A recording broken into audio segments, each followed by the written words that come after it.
तो ये बिल इस तरह सर इन्होंने ये रिजेक्ट कर रहे हैं, जैसे औरतों के हकूक के ऊपर बात होती थी तो मौलवी आ गए, मौलवी कहते हैं कि हम ये जो डोमेस्टिक वायलेंस का बिल है हम इसके खिलाफ हम इसको पास नहीं होने देंगे। तो इसका मतलब ये हुआ कि आप कह रहे हैं कि अगर बीवी की पिटाई होती है तो ठीक है। तो इन्होंने बड़ा शोर मचाया, पर वो इन्होंने रोले पिटते हुए इन्होंने कर दिया।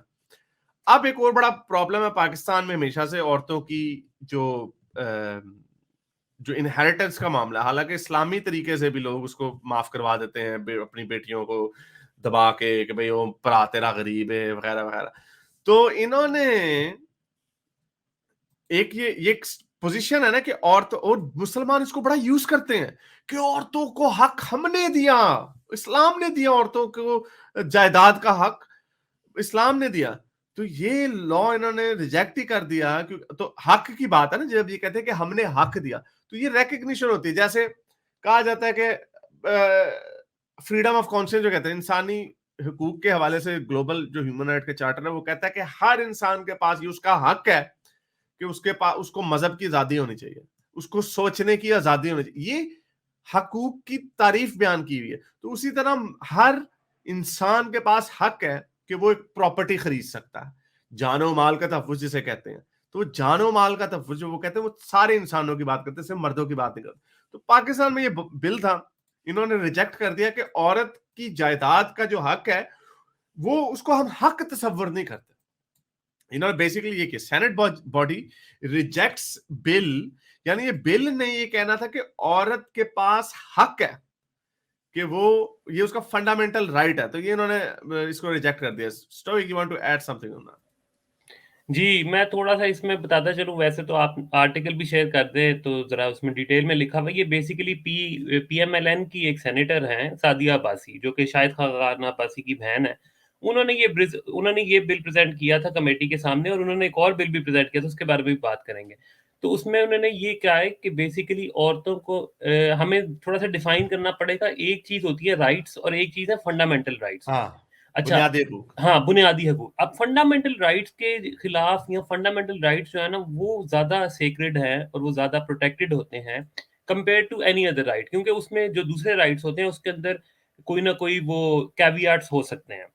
तो ये बिल ये था कि औरतों को जो हिस्सा मिलता है अपने वालिद में की जायदाद में, या फिर अपने खावंद, या कोई भी उनका जो इनहेरिटेंस जो उनकी बनती है, उसको औरतों को फंडामेंटल राइट बना दिया जाए, बिल ये कह रहा था।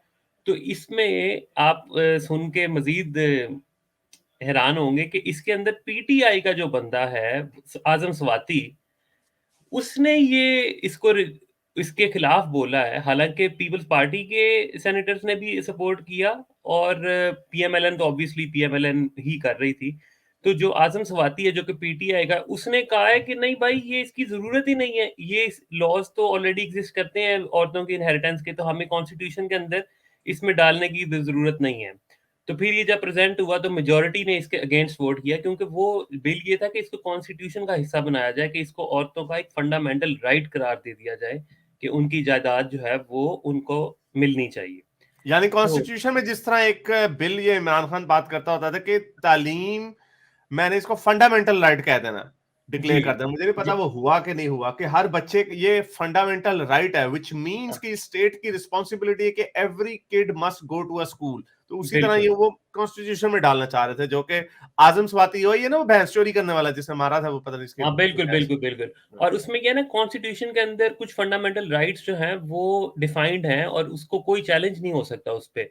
जिस तरह के right to life, right to work, फिर और इस तरह के राइट टू फ्री मूवमेंट, इस तरह की, यानी कि काफ़ी सारी वो चीज़ें हैं। तो ये भी उसमें शामिल करवाना चाहती थी ये सेनेटर। लेकिन ऑब्वियसली इसमें इसमें इसमें मज़हब से ज़्यादा मिसोजिनी की ये मिसाल ज़्यादा है मेरे हम्म। नज़दीक, कि क्योंकि इस्लाम इस बात पे तो करता है ना कि जी हाँ, हाँ, हमने इस्लाम राइट। कैसे कोई कॉन्ट्राडिक्ट नहीं है इसमें। हाँ, या तो हो ना रेट क्या है, यानी अगर वो 50-50 कर दें तो आप कह सकते हैं कि अच्छा भाई ये इस्लाम से कॉन्ट्रडिक्शन हो हाँ, रही है। इसमें रेट लेकिन तो है ही नहीं, इसमें तो हम्म, सिर्फ़ वो उसको ये एक उनको हक फंडामेंटल है, राइट। ये हाँ, उनको हक है फैमिली, यानी हर औरत के पास एक फंडामेंटल राइट है कि वो शी कैन ओन प्रॉपर्टी। नहीं, नहीं, यानी ओन ये नहीं, कोई शी कैन इनहेरिट प्रॉपर्टी। ओ इनहेरिट, हाँ हाँ, इनहेरिट, ओ ओन तो जो कर कि ही सकते। हाँ, which is a fundamental right, यानी कोई ऐसे नहीं कर सकता कि आप उसको इनहेरिट लड़की होने की वजह से आप कहें कि नहीं भी हाँ, तुमने क्या औरत का हिस्सा हिस्सा कोई नहीं मार सकता। जायदाद में जो हाँ औरत का हिस्सा बनता है, वो उसका बुनियादी जब हक बन जाएगा, तो फिर कोई उसका हिस्सा मार नहीं सकता। वो किसी भी कोर्ट में, सुप्रीम कोर्ट में डायरेक्टली भी जा सकती है। अपना क्योंकि फंडामेंटल राइट्स की जो वायलेशन है ना, वो फिर सुप्रीम कोर्ट उसमें आ जाती है ना, उसमें फिर कोई चारा नहीं है। क्योंकि जो कॉन्स्टिट्यूशन में जो राइट अगर लिख दिया गया है, तो फिर वो उसकी वैल्यू बहुत ज़्यादा हो जाती है कंपेयर टू जो पीपीसी है, पाकिस्तान पीनल कोड जो है, उसके वो और तरह केस चलते हैं। लेकिन जो कॉन्स्टिट्यूशनल राइट्स हैं, उसकी इम्पोर्टेंस, उसकी वैल्यू फिर और बढ़ जाती है। तो ये एक जाने मिसोजिनिस्ट कल्चर का एक बड़ी प्राइम एग्जांपल है। समय बहुत शुक्रिया आपका इस पे करने का। मेरे इस नेक काम को जारी रखने के लिए मुझे पेपैल या पेट्रियन पे जरूर सपोर्ट कीजिए ताकि मैं अपना पैगाम ज्यादा से ज्यादा लोगों तक पहुंचा सकूं।